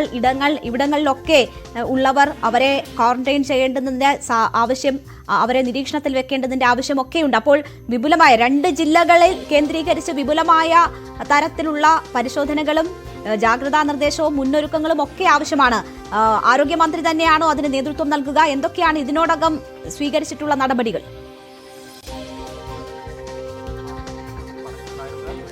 രേണുക, ഈ മാസം 10-ാം തീയതിയാണ് കുട്ടിക്ക് ആദ്യമായിട്ട് ഈ ഒരു പനിയും മറ്റ് രോഗലക്ഷണങ്ങൾ ഉണ്ടാകുന്നത്. അപ്പോൾ തന്നെ പാണ്ടിക്കാടുള്ള ഒരു സ്വകാര്യ ആശുപത്രിയിലായിരുന്നു കുട്ടിയെ പരിശോധിപ്പിച്ചത്, അല്ലെങ്കിൽ ചികിത്സയ്ക്കായി കൊണ്ടുപോയിരുന്നത്. പക്ഷേ 3-4 ദിവസത്തിന് ശേഷവും അസുഖം ഒട്ടും കുറയാത്ത സാഹചര്യത്തിലും, അതുപോലെ ഫിറ്റ്സ്, അവസ്മാരബാധ പോലെയുള്ള ഗുരുതരമായ സാഹചര്യം ഉണ്ടായപ്പോൾ പെരിന്തൽമണ്ണയിലെ മറ്റൊരു സ്വകാര്യ ആശുപത്രിയിലേക്ക് മാറ്റുകയായിരുന്നു. ഇവിടെ 5 ദിവസം ഈ കുട്ടി വെന്റിലേറ്ററിലായിരുന്നു. അതായത് അതീവ ഗുരുതരാവസ്ഥയിൽ തന്നെയായിരുന്നു. ഇവിടെ നിന്നും ഈ രോഗത്തിൽ ഒരു ശമനം, അല്ലെങ്കിൽ ഈ ചികിത്സകൾ ഫലം കാണാത്ത സാഹചര്യത്തിലാണ് കൂടുതൽ മെച്ചപ്പെട്ട ചികിത്സയ്ക്കായി കോഴിക്കോടുള്ള സ്വകാര്യ ആശുപത്രിയിലേക്ക് കൊണ്ടുപോകുന്നത്. അപ്പോൾ 3 സ്വകാര്യ ആശുപത്രി, 2 ജില്ലകളിലായി 3 സ്വകാര്യ ആശുപത്രികളിൽ അവിടുത്തെ ഡോക്ടർമാർ, അവിടെ കുട്ടിയെ പരിചരിച്ചവർ, ആംബുലൻസിൽ ഉണ്ടായിരുന്നവർ എന്ന് വേണ്ട ഈ കുട്ടിയുമായി അടുത്ത ബന്ധം ഉണ്ടായിരുന്ന എല്ലാവരും, അതുപോലെ തന്നെ ഈ കുട്ടി രോഗസ്ഥിരീകരണത്തിന് മുൻപ് സ്കൂളിൽ അടുത്തിടപഴകിയ കൂട്ടുകാർ, ക്ലാസ്സിലെ വിദ്യാർത്ഥികൾ, അധ്യാപകർ, അങ്ങനെ വലിയ ഒരു സമ്പർക്ക പട്ടിക തന്നെ ഈ ഒരു സമയത്ത് തയ്യാറാക്കേണ്ടതായിട്ടുണ്ട്. ഏറ്റവും പ്രധാനപ്പെട്ടതായിട്ട് രോഗലക്ഷണം ഉണ്ടായതിനു ശേഷം എത്ര പേരുമായി അടുത്തിടപഴകി എന്നുള്ള കാര്യം കൂടി കണ്ടെത്തുക എന്നുള്ളതാണ്. എന്തു തന്നെയാണെങ്കിലും ഈ 3 സ്വകാര്യ ആശുപത്രികൾ ഉൾപ്പെടെ 3 ആശുപത്രികളിലും, അതുപോലെ ഇനി ഇതിനിടയിൽ ഈ കുട്ടിയുമായി അടുത്തിടപഴകിയവരൊക്കെ ഈ ഒരു സമ്പർക്ക പട്ടികയിൽ വരുന്നുണ്ട് എന്നുള്ളത് പ്രധാനപ്പെട്ട കാര്യമാണ്. അതുപോലെ തന്നെ ഇനി ഏറ്റവും പ്രധാനമായിട്ട് അറിയേണ്ടത് എവിടെ നിന്നാണ് ഈ രോഗം വന്നത്, ഇതിൻ്റെ വൈറസ് എവിടെ നിന്നാണ് ബാധിച്ചത് എന്നുള്ളതാണ്. നേരത്തെ ഒരു വിനോദയാത്രയുടെ കാര്യം പറഞ്ഞെങ്കിലും അത് വളരെ മുൻപുണ്ടായതാണ്. അത് 3 മാസം മുമ്പാണെന്നാണ് മന്ത്രി ഇപ്പോൾ ചോദ്യത്തിന് മറുപടിയായി പറഞ്ഞത്. അപ്പോൾ അതാകാൻ സാധ്യതയില്ല. അങ്ങനെയെങ്കിൽ ഈ സ്കൂളിലെ കൂട്ടുകാരുമായി അടുത്ത് എവിടെയെങ്കിലും പോയി ഇത്തരത്തിലുള്ള പഴങ്ങൾ എന്തെങ്കിലും എവിടെ നിന്നെങ്കിലും പറിച്ച് കഴിക്കുകയോ നിലത്ത് വീണ പഴങ്ങൾ കഴിക്കുകയോ ചെയ്തിട്ടുണ്ടോ എന്നുള്ള കാര്യം പരിശോധിക്കേണ്ടതായിട്ട് വരും. അത് എന്താണെങ്കിലും ഈ കുട്ടിയുമായി ഒപ്പമുണ്ടായിരുന്ന മറ്റു കുട്ടികളോട് വേണം ഇക്കാര്യങ്ങൾ അന്വേഷിക്കുവാൻ. സ്കൂളിൽ കുട്ടിയുടെ അടുത്ത സുഹൃത്തുക്കളുമായിട്ട് വേണം ഇക്കാര്യങ്ങൾ അന്വേഷിക്കുവാൻ. അത്തരത്തിൽ രോഗകേന്ദ്രം എവിടെ നിന്നാണ് ഈ രോഗം വന്നിരിക്കുന്നത്, അതിൻ്റെ കേന്ദ്രം എവിടെയെന്നുള്ളത് കണ്ടെത്തുകയാണ് ഏറ്റവും പ്രധാനപ്പെട്ട കാര്യം. അത് ഈ രണ്ട് കാര്യങ്ങൾ, സമ്പർക്ക പട്ടിക അതേപോലെ രോഗകേന്ദ്രം, ഇത് രണ്ടും ആണ് ഇനി ഏറ്റവും പ്രധാനമായിട്ട് കണ്ടെത്തേണ്ടതുള്ളത്. ഒപ്പം തന്നെ ഈ പാണ്ടിക്കാട് കേന്ദ്രീകരിച്ച് 3 കിലോമീറ്റർ ചുറ്റളവിൽ കടുത്ത നിയന്ത്രണങ്ങൾ വരും എന്നുള്ളത് തന്നെയാണ് നമുക്ക് ലഭ്യമാകുന്ന വിവരം. ഒരുപക്ഷെ ആ ഒരു മേഖലയിൽ പൂർണ്ണമായിട്ടും സഞ്ചാരം നിരോധിക്കുകയാകില്ല. ചില മേഖലകൾ കൃത്യമായി നിരോധിക്കുക. ഗതാഗതം നമുക്കറിയാം, അത് നിലമ്പൂർ പെരിന്തൽമണ്ണ, അതായത് അന്തർ സംസ്ഥാന പാതയാണ് അതുവഴി കടന്നു പോകുന്നത്. അപ്പോൾ ആ റൂട്ട് പൂർണ്ണമായിട്ടും നിരോധിക്കാനുള്ള സാധ്യത കുറവാണ്. പക്ഷേ അവിടെ ഗതാഗതം പരിമിതമായിട്ട് നിയന്ത്രിക്കാൻ സാധ്യതയുണ്ട്. അതുപോലെ തന്നെ വിവാഹങ്ങൾ, മറ്റ് കൂടുതൽ ആളുകൾ ഒത്തുചേരുന്ന ചടങ്ങുകൾ, ഇതിനൊക്കെ നിയന്ത്രണം വരാനുള്ള സാധ്യതയും ഈ 3 കിലോമീറ്റർ ചുറ്റളവിൽ കാണുന്നുണ്ട്. എന്തിനാണെങ്കിലും ഇത് സംബന്ധിച്ചുള്ള ഒരു കൃത്യമായ വിവരം നമുക്ക് അല്പസമയത്തിന് ശേഷം കളക്ടറുടെയും SP-യുടെയും യോഗത്തിന് ശേഷം ലഭ്യമാകുമെന്നാണ് മനസ്സിലാക്കാനാവുന്നത്. തീർച്ചയായും കളക്ടറേറ്റിൽ അവലോകന യോഗം ചേരും അല്പസമയത്തിനകം. അതിനുശേഷം വാർത്താക്കുറിപ്പ് ഇറക്കും. കൂടുതൽ നിയന്ത്രണങ്ങൾ, എന്തൊക്കെ നിയന്ത്രണങ്ങൾ പാലിക്കണം തുടങ്ങിയ കാര്യങ്ങൾ അതിലാകും ഉണ്ടാവുക. സമ്പർക്ക പട്ടിക കണ്ടെത്തുക, ഇതിന്റെ ഉറവിടം എവിടെ എന്നത് കണ്ടെത്തുക തുടങ്ങിയവയാണ് ഏറ്റവും പ്രധാനപ്പെട്ടതായി മുന്നിലുള്ള കാര്യങ്ങൾ. 14-കാരൻ, മലപ്പുറം പാണ്ടിക്കാട് സ്വദേശിയായ 14-കാരനാണ് ഇപ്പോൾ രോഗം സ്ഥിരീകരിച്ചിരിക്കുന്നത്. 5ാം തവണയും സംസ്ഥാനം നിപ്പയുടെ പിടിയിലാകുന്നു. കടുത്ത ജാഗ്രതാ നിർദ്ദേശങ്ങൾ വേണം എന്നതാണ് ആരോഗ്യമന്ത്രി സൂചിപ്പിക്കുന്നത്. ആശുപത്രി സന്ദർശനങ്ങൾ ഒഴിവാക്കുക, മാസ്ക് കൃത്യമായി ധരിക്കുക തുടങ്ങിയ നിർദ്ദേശങ്ങൾ ഇതിനോടകം തന്നെ ആരോഗ്യമന്ത്രി നൽകുന്നു. ഒപ്പം തന്നെ ഇൻഫെക്ഷൻ പ്രൊട്ടക്ഷൻ പ്രോട്ടോകോൾ പാലിക്കണം എന്നത് ഡോക്ടർമാർക്ക് ഉൾപ്പെടെയുള്ള നിർദ്ദേശമായി ആരോഗ്യമന്ത്രി മുന്നോട്ട് വെക്കുകയാണ്. എന്തായാലും അവലോകന യോഗത്തിന് ശേഷം കൂടുതൽ കാര്യങ്ങൾ അറിയാം. മുഖ്യമന്ത്രിയുടെ നേതൃത്വത്തിലാണ് ഈ നടപടികളൊക്കെ പുരോഗമിക്കുന്നത്. കോഴിക്കോട്ടെ മെഡിക്കൽ കോളേജിലേക്ക് കുട്ടിയെ മാറ്റുമെന്നതാണ് അറിയുന്നത്. കുട്ടി ഇപ്പോൾ സ്വകാര്യ ആശുപത്രിയിലാണ് ചികിത്സയിലുള്ളത്. അനുമോദ്, ഈ 3 ഇടങ്ങളിൽ ഇതിനോടകം തന്നെ ചികിത്സ തേടിയിട്ടുണ്ട്. കുട്ടി എവിടെ നിന്നാണ് ഇതിന്റെ ഉറവിടം എന്നത് കണ്ടെത്താനാകാത്ത സാഹചര്യമുണ്ട്. സമ്പർക്ക പട്ടിക വലുതാകും എന്നതാണോ നമ്മൾക്ക് ഇപ്പോൾ ലഭിക്കുന്ന വിവരം? കുട്ടിയാണ്, 14-കാരനാണ്, അതുകൊണ്ട് തന്നെ കൂടുതൽ പേരുമായി ഇടപെട്ടിട്ടുണ്ടാകാം എന്ന ഒരു സാഹചര്യമൊക്കെ ഉണ്ട്. ആ രീതിയിൽ ആശങ്കയുണ്ടോ?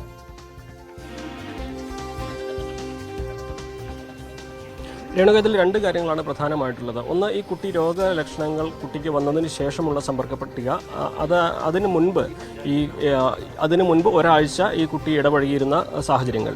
സാധാരണ ഈ ഒരു വൈറസ് ശരീരത്തിലെത്തിയാലും അത് ഒരുപക്ഷെ 4 മുതൽ 14 ദിവസത്തിന് ശേഷമായിരിക്കും അതിൻ്റെ ലക്ഷണങ്ങൾ തുടങ്ങുക. അങ്ങനെയാണെങ്കിൽ ഈ 10-ാം തീയതി കുട്ടിക്ക് പനി വരുന്നതിന് മുൻപ് ഈ കുട്ടി സ്കൂളിൽ പോയിരിക്കാം. അങ്ങനെയാണെങ്കിൽ ആ കുട്ടിയുടെ ക്ലാസ്സിൽ ഉണ്ടായിരുന്നവർ, അടുത്ത് ഉണ്ടായിരുന്ന സുഹൃത്തുക്കൾ, അധ്യാപകർ, അങ്ങനെ ഒരു വലിയ പട്ടിക തന്നെ തയ്യാറാക്കേണ്ടതായിട്ട് വരും. അത് വലിയ ഒരു ടാസ്ക് തന്നെയാണ്. കാരണം ഒരു സ്കൂൾ മുഴുവനായിട്ട് ഒരു പക്ഷേ നിരീക്ഷണത്തിൽ, സ്കൂളിലെ കുട്ടികൾ മുഴുവനായിട്ട് ക്വാറന്റൈനിൽ പോകേണ്ട ഒരു സാഹചര്യം ഉണ്ടാകുമോ എന്നുള്ളത് പരിശോധിക്കേണ്ടതുണ്ട്.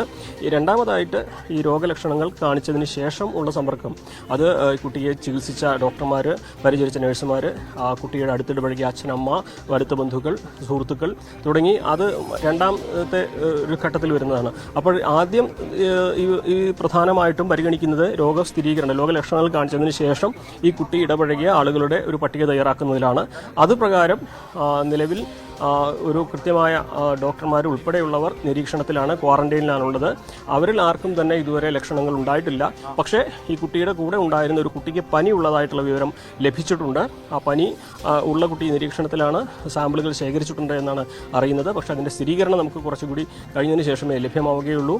എന്തുതന്നെയാണെങ്കിലും ഇത്തരത്തിൽ സമ്പർക്ക പട്ടിക തയ്യാറാക്കിക്കൊണ്ടുള്ള പ്രതിരോധ പ്രവർത്തനങ്ങൾ ഇവിടെ തുടങ്ങിക്കഴിഞ്ഞിട്ടുണ്ട്. രണ്ടാമതായിട്ട്, ഒരു ഗ്രാമപ്രദേശമാണ് പാണ്ടിക്കാട്, ചെമ്പ്രശ്ശേരി ഒരു ഗ്രാമപ്രദേശമാണ്. അപ്പോൾ ആ മേഖലയിൽ കൂടുതൽ താഴെ തട്ടിലുള്ള പ്രവർത്തനങ്ങൾ ഏകോപിപ്പിക്കേണ്ടതുണ്ട്. അതിൻ്റെ നേരത്തെ പേരാമ്പ്രയിലും മറ്റ് കോഴിക്കോടിൻ്റെ മറ്റു ഭാഗങ്ങളിലൊക്കെ ഈ ഒരു രോഗം സ്ഥിരീകരിച്ചപ്പോൾ കണ്ട ഒരു പ്രവർത്തനങ്ങളുണ്ട്. അവിടെ ഒരു മേഖല മുഴുവനായി അടച്ചിട്ടുകൊണ്ട് അവിടെ കൃത്യമായ ഇടവേളകളിൽ മാത്രം ആളുകൾക്ക് പുറത്തിറങ്ങാനുള്ള സമയം അനുവദിച്ചുകൊണ്ട് ആളുകൾ കൂടി ചേരുന്നതിനും നിയന്ത്രണം എല്ലാം ഏർപ്പെടുത്തിക്കൊണ്ട് കൃത്യമായിട്ട് കോവിഡ് കാലത്ത് നമ്മൾ കേരളത്തിൽ കണ്ടിരുന്ന ഒരു സാഹചര്യം സാഹചര്യമുണ്ട്. അത് ആ ഒരു മേഖലയിൽ മാത്രം ആയിരിക്കുമോ എന്നുള്ളതാണ് അറിയേണ്ടത്. പ്രധാനമായിട്ടും അതല്ലെങ്കിൽ ഈ കുട്ടി ആശുപത്രിയിലേക്ക് പോയിട്ടുണ്ട്, പാണ്ടിക്കാടും പെരിന്തൽമണ്ണയിലും ഒക്കെ. ആ ആശുപത്രിയിൽ പോയ ഇടങ്ങളിൽ അവരെ കുട്ടിയെ പരിചരിച്ചവർക്ക് മാത്രമായിരിക്കുമോ ഈ നിരീക്ഷണം ഉണ്ടാവുക, അതോ ആ ഒരു മേഖലയിലേക്ക് ഈ നിയന്ത്രണം വ്യാപിപ്പിക്കും എന്നുള്ള കാര്യങ്ങളൊക്കെ അറിയേണ്ടതുണ്ട്. നിലവിലെ സാഹചര്യത്തിൽ ഈ ഒരു രോഗം സ്ഥിരീകരിച്ച ഈ രോഗത്തിന്റെ കേന്ദ്രമായിട്ടുള്ള പാണ്ടിക്കാടിന് 3 കിലോമീറ്റർ ചുറ്റളവിലാണ് ഈ ഒരു കടുത്ത നിയന്ത്രണങ്ങളിലേക്ക് ആ പ്രദേശങ്ങൾ നീങ്ങേണ്ടുന്ന സാഹചര്യം തന്നെയാണ് ഔദ്യോഗിക ഫലം വരുമ്പോൾ ഉള്ളത്. 14-കാരന് നിപ സ്ഥിരീകരിച്ചിരിക്കുകയാണ്. ഇപ്പോൾ നമുക്കൊപ്പം ഡോക്ടർ അൽത്താഫ്, ആരോഗ്യ പ്രവർത്തകൻ, നമുക്കൊപ്പം ചേരുകയാണ്. ഡോക്ടർ അൽത്താഫ്, സംസ്ഥാനത്ത് 5ാമതും നിപ സ്ഥിരീകരിച്ചിരിക്കുകയാണ്. 2018 ആദ്യം സംസ്ഥാനത്ത് നിപ സ്ഥിരീകരിക്കുന്നത്. ഇതിപ്പോൾ 5ാം തവണയും നിപ സ്ഥിരീകരണം വരുന്നു. എങ്ങനെയാണ് താങ്കൾ ഈ സാഹചര്യങ്ങളെ കാണുന്നത്? ആശങ്കപ്പെടേണ്ടതുണ്ടോ?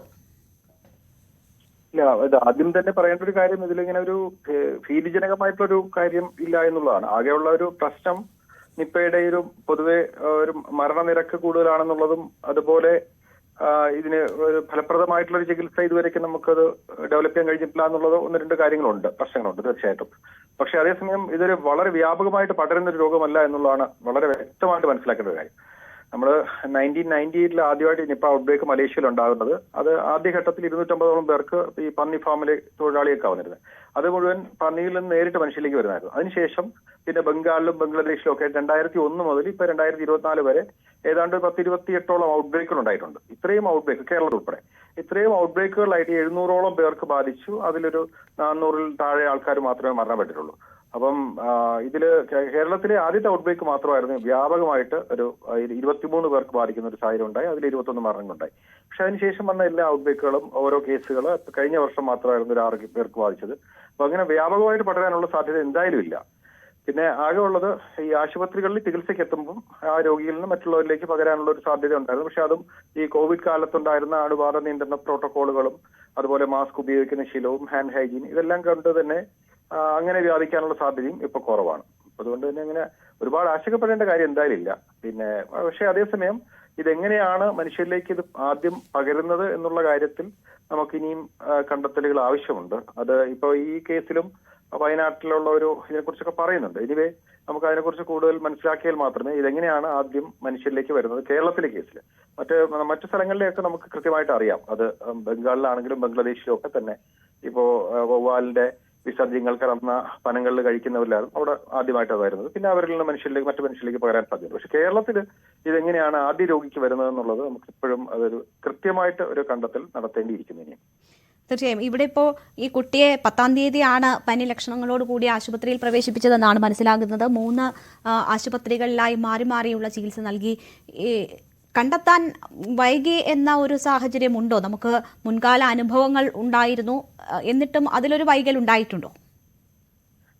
ഇല്ല, വൈകിയെന്ന് നമുക്ക് അങ്ങനെ പറയാൻ സാധ്യമല്ല. കാരണം ഇതിന്റെ രോഗലക്ഷണങ്ങൾ മറ്റു പനി പോലെയോ അല്ലെങ്കിൽ മറ്റു മസ്തിഷ്ക ജ്വരം, അത് ജപ്പാൻ ജ്വരം പോലെയോ ഒക്കെ തന്നെയായിരിക്കും അത് പ്രസന്റ് ചെയ്യുക. സ്വാഭാവികമായിട്ടും അതിന്റെ പരിശോധനകൾ നടത്തുന്നതിന്റെ കൂട്ടത്തിൽ നിപ്പയും സംശയിക്കുന്നു, അങ്ങനെ പരിശോധിക്കുക. അതുകൊണ്ട് തന്നെ അങ്ങനെ അത് കണ്ടെത്താൻ കഴിയുന്നു എന്നുള്ളത് തന്നെയാണ് നമ്മുടെ സർവൈലൻസ് സംവിധാനം അത്യാവശ്യം കാര്യക്ഷമമാണെന്നുള്ളതാണ് കാണിക്കുന്നത്. അതേസമയം മറ്റ് സംസ്ഥാനങ്ങളിൽ പലയിടത്തും ചിലപ്പോൾ നിപ്പ ഈ കണ്ടെത്താതെ തന്നെ ഇത് വന്നു പോയിട്ടുണ്ടാവാം പല ഇടങ്ങളിലും. അത് ചിലപ്പോൾ മറ്റ് രോഗങ്ങളായിട്ട് തെറ്റിദ്ധരിക്കാനും സാധ്യതയുണ്ട്. ജപ്പാൻ രോഗമൊക്കെ ആയിട്ട് തെറ്റിദ്ധരിച്ച് റിപ്പോർട്ട് ചെയ്യാൻ സാധ്യതയുണ്ട്. കാരണം അതിന് ക്രോസ് റിയാക്ഷൻ ഉണ്ട്. അങ്ങനെയുള്ള സാധ്യതകളൊക്കെ ഉണ്ട്. കേരളത്തിൽ പക്ഷേ നമ്മൾ ഈ ഓരോ പ്രാവശ്യം കണ്ടെത്തുന്നു എന്നുള്ളത് തന്നെ വലിയൊരു കാര്യമാണ്. പക്ഷേ അതുപോലെ അത് കൂടുതൽ പടരാതെ നോക്കുക എന്നുള്ളതാണ് മറ്റൊരു കാര്യം.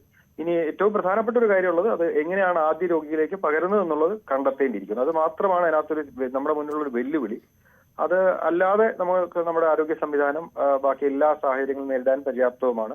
പിന്നെ ഇനിയിപ്പോ നിപ്പയുടെ കാര്യത്തിൽ കൂടുതൽ ഗവേഷണങ്ങൾ ആവശ്യമുണ്ട്. മരുന്ന് വികസിപ്പിക്കേണ്ടിയിരിക്കുന്നു. അത് ഈ ഇത്രയും നമ്പർ ഓഫ് കേസ് കുറവായതുകൊണ്ടാണ് ആക്ച്വലി ഇതിന് നമുക്കിപ്പം മറ്റു ലോകരാജ്യങ്ങൾ ആരും ഇനിഷ്യേറ്റീവ് എടുക്കാത്തതൊക്കെ. ആകെ ഇത്രയും കാലത്തിനിടയ്ക്ക് 700 കേസുകൾ മാത്രമേ റിപ്പോർട്ട് ചെയ്യുള്ളൂ. അതുകൊണ്ട് തന്നെ അതിന്റെ മരുന്ന് വികസിപ്പിക്കണമെങ്കിൽ അത് ഏതെങ്കിലും രാജ്യങ്ങളും ഏതെങ്കിലും ഗവൺമെന്റുകളൊക്കെ വിചാരിച്ചാൽ മാത്രമേ സാധ്യമാവുള്ളൂ. തീർച്ചയായും കൃത്യമായ ഇടവേളകളിൽ സംസ്ഥാനത്ത് ഈ രോഗം റിപ്പോർട്ട് ചെയ്യപ്പെടുന്ന ഒരു സാഹചര്യമുണ്ട്. ഡോക്ടർ, ഇവിടെ ഇപ്പോൾ 14 വയസ്സുള്ള കുട്ടിയാണ്. കുട്ടി ആ പനി ലക്ഷണങ്ങൾ വരുന്ന ദിവസം വരെയും സ്കൂളിൽ പോയിരുന്നു. അവിടെ നിന്ന് 3 ഹോസ്പിറ്റലുകളിൽ മാറി ചികിത്സ തേടിയിട്ടുണ്ട്. അപ്പോൾ സമ്പർക്ക പട്ടിക ഒരല്പം വിപുലമാകും എന്നത് എങ്ങനെയാണ് നോക്കിക്കാണുന്നത്? സമ്പർക്കം പട്ടിക നോക്കണം. തീർച്ചയായിട്ടും അത് എത്ര പേരിലേക്ക് ബാധിക്കുന്നു എന്നുള്ളതിനെ കുറിച്ചൊക്കെ ജാഗ്രത ഉണ്ടാവണം എന്തായാലും. പക്ഷെ അത് വ്യാപകമായിട്ട് പടരാനുള്ള സാധ്യതയില്ല എന്നുള്ളത് തന്നെയാണ് വ്യക്തമായിട്ട് നമുക്ക് പറയാൻ പറ്റുന്നത്. കാരണം ഇതിന്റെ ഒന്നാമത് ഇപ്പം സാധാരണ ഈ രോഗസംക്രമണ ശേഷി മറ്റു രോഗങ്ങളുമായിട്ട് താരതമ്യം ചെയ്യുമ്പോൾ താരതമ്യേന കുറവാണ്. 6.0 ഒക്കെ ഉള്ളൂ. നിപ്പയുടെ കോവിഡിന്റെ കാര്യത്തിലൊക്കെ നമുക്കറിയാം 1.5 ഒക്കെ ഉണ്ടായിരുന്ന സ്ഥാനത്ത് ഇത് 0.4 ഉള്ളൂ. അതായത് ഇത് സ്വയം കെട്ടടങ്ങുന്ന രീതിയാണ് ഇതിന്റെ രോഗപകർച്ചാ രീതി എന്ന് പറയുന്നത്. സ്വയം കെട്ടടങ്ങുന്നത് കൂടുതൽ അഥവാ എല്ലാ രീതിയിലും പകരാനുള്ള സാധ്യത ഉണ്ടെങ്കിൽ തന്നെ 1-2 പേരിലേക്ക് മാക്സിമം പകരാനുള്ള സാധ്യതയുള്ളൂ. അപ്പൊ അതുകൊണ്ട് തന്നെ അതും ഇപ്പോഴത്തെ കാലത്ത് പിന്നെ അതുപോലെ ഇതിന്റെ രോഗലക്ഷണങ്ങൾ വരുന്ന തുടക്കത്തിൽ തന്നെ ഇത് മറ്റുള്ളവരിലേക്ക് പകരാനുള്ള സാധ്യത ഇല്ല ഇതുവരെ കണ്ടുവരുന്നത് അനുസരിച്ച്. ഒരു ടെർമിനലി ഇല്ലാകുന്ന രീതി രോഗം ഏറ്റവും ഗുരുതരാവസ്ഥ പ്രാപിക്കുന്ന സാഹചര്യത്തിലാണ് ആ രോഗിയിൽ നിന്ന് മറ്റുള്ളവരിലേക്ക് പകരാനുള്ള സാധ്യത. അങ്ങനെയുള്ള സാഹചര്യത്തിൽ സാധാരണഗതിയിൽ ഈ രോഗി ആശുപത്രിയിലായിരിക്കും. അതുകൊണ്ട് തന്നെ ഇത് രോഗം അങ്ങനെ ഒരുപാട് പേരിലേക്ക് പകരാനുള്ള സാധ്യത തീരെ ഇല്ല എന്ന് തന്നെ നമുക്ക് പറയാൻ കഴിയും. ശരി, വളരെ നന്ദി ഡോക്ടർ. ഈ അവസരത്തിൽ ഞങ്ങളോട് സഹകരിച്ചതിന്. എന്തായാലും ആശങ്കപ്പെടേണ്ടുന്ന സാഹചര്യമില്ല എന്നതാണ് ഡോക്ടർ സൂചിപ്പിക്കുന്നത്. അതേസമയം നമ്മൾ ജാഗ്രത തുടരുകയും വേണം. ഏറ്റവും പ്രധാനം പാണ്ടിക്കാട് ഉൾപ്പെടുന്ന 3 കിലോമീറ്റർ പ്രദേശത്താണ്. അവിടെ കടുത്ത ജാഗ്രതാ നിർദ്ദേശം നിയന്ത്രണങ്ങളും ഏർപ്പെടുത്താനുള്ള സാഹചര്യമാണുള്ളത്. കൂടുതൽ വിശദാംശങ്ങൾ ഇപ്പോൾ കളക്ട്രേറ്റിൽ നടക്കുന്ന അവലോകന യോഗത്തിന് ശേഷമായിരിക്കും ആരോഗ്യമന്ത്രി അറിയിക്കുക. നമുക്ക് മറ്റു വാർത്തകളിലേക്ക് തിരിച്ചെത്താം ഇടവേളയ്ക്ക് ശേഷം.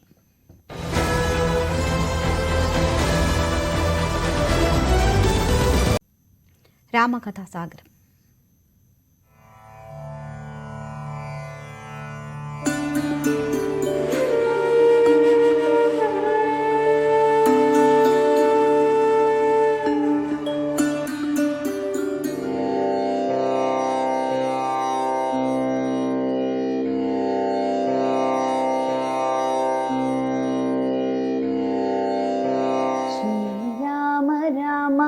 श्रीरामचन्द्र जय श्रीराम राम राम श्रीरामभद्र जय श्रीराम राम राम सीताभिराम राम श्रीराम राम राम लोकाभिराम जय श्रीराम राम राम रावणान्तक राम श्रीराम मम हृदि रमतां राम राम श्रीराघवात्मा राम श्रीराम रमापदे श्रीराम रमणीय विग्रह नमोस्तुते नारायणाय नमो नारायणाय नमो नारायणाय नमो नारायणाय नमः ശ്രീരാമനാമം പാടി വന്ന പൈങ്കിളിപ്പെണ്ണേ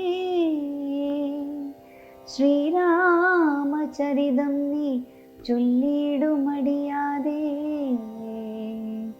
ശാരിക പൈതൽ താനും വന്ദിച്ചു വന്യന്മാരെ ശ്രീരാമസ്മൃതിയോടെ പറഞ്ഞു തുടങ്ങിന അമിത ഗുണവാനാം നൃപതി ദശരഥൻ അമലൻ അയോധ്യാധിപതി ധർമാത്മവീരൻ അമരകുലവരതുല്യനാം സത്യപരാക്രമ അംഗജസമൻ കരുണാരത്നാകരൻ കൗസല്യാദേവിയോടും ഭർതൃശുശ്രൂഷയേറ്റം കൗശല്യമേറിയിടും കൈകേയിയും സുമിത്രയും ഭാര്യമാരിവരോടും ചേർന്നു മന്ത്രികളുമായി കാര്യങ്ങൾ വിചാരിച്ചു ഭൂതലമെല്ലാം പരിപാലിക്കും കാലം മനപത്യത കൊണ്ടു പരിതാപേന ഗുരുചരണാംബുജദ്വയം വന്ദനം ചെയ്തു ചോദിച്ചിടിനാൻ എന്തു നല്ലു